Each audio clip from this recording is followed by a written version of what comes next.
All right, so we're going to hop into a video right now about little things men can do in a relationship to make a woman feel loved. Actually, not specifically what the little things are, but just the fact that they have to be done.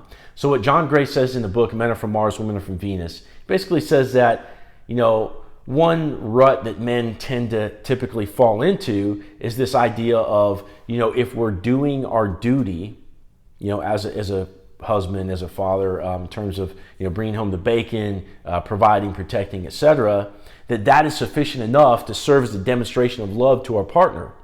But it's not.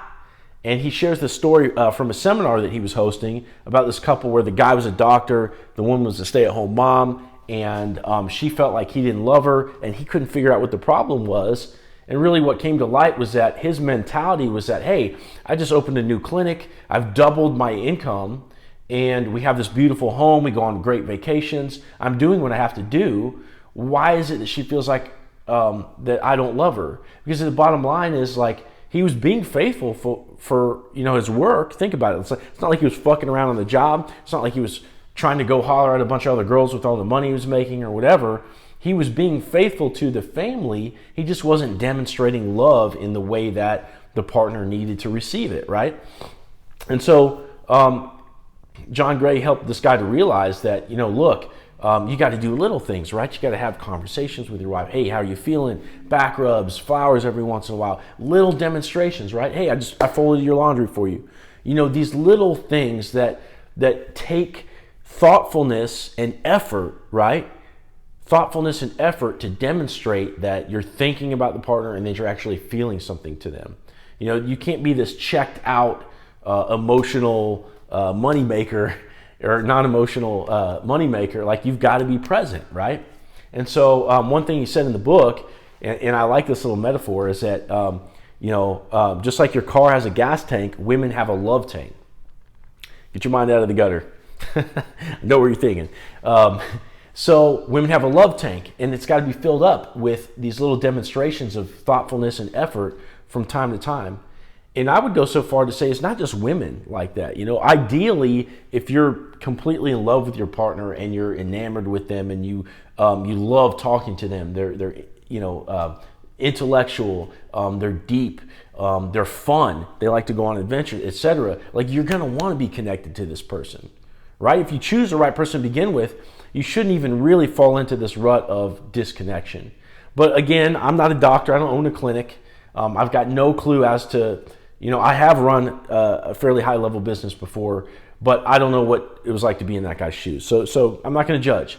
But bottom line is, both parties should really be demonstrating their love and interest towards each other routinely.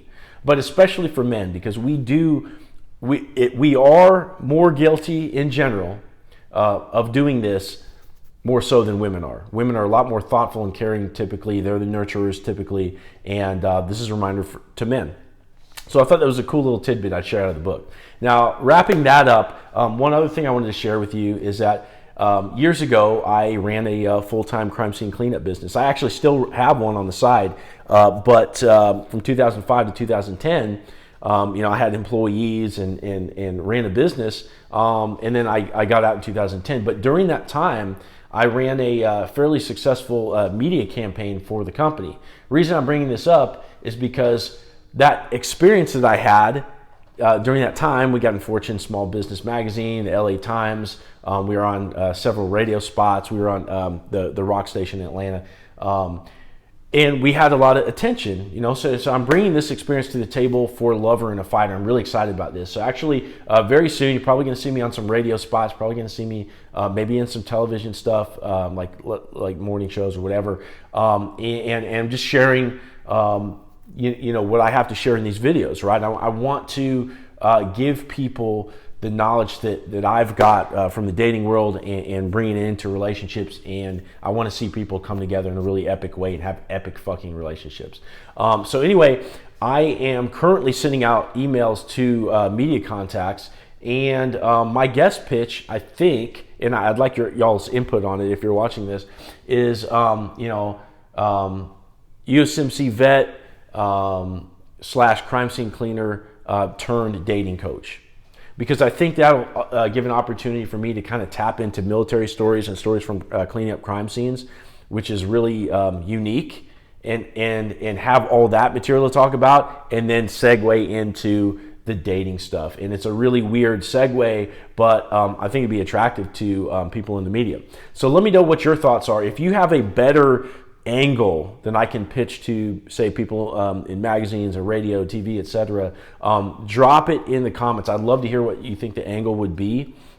One really cool angle about my story is that one thing that got me into all this dating knowledge and coaching, etc., it was a bad breakup. And that's what sort of catapulted me into, figuring out how it all works. So I think that's a little cool angle too. But share with me what your thoughts are. Appreciate y'all tuning into this and looking out for that stuff. I can't wait to get on the radio and take some of the clips and share it on Facebook. And hope everybody has a great rest of your week.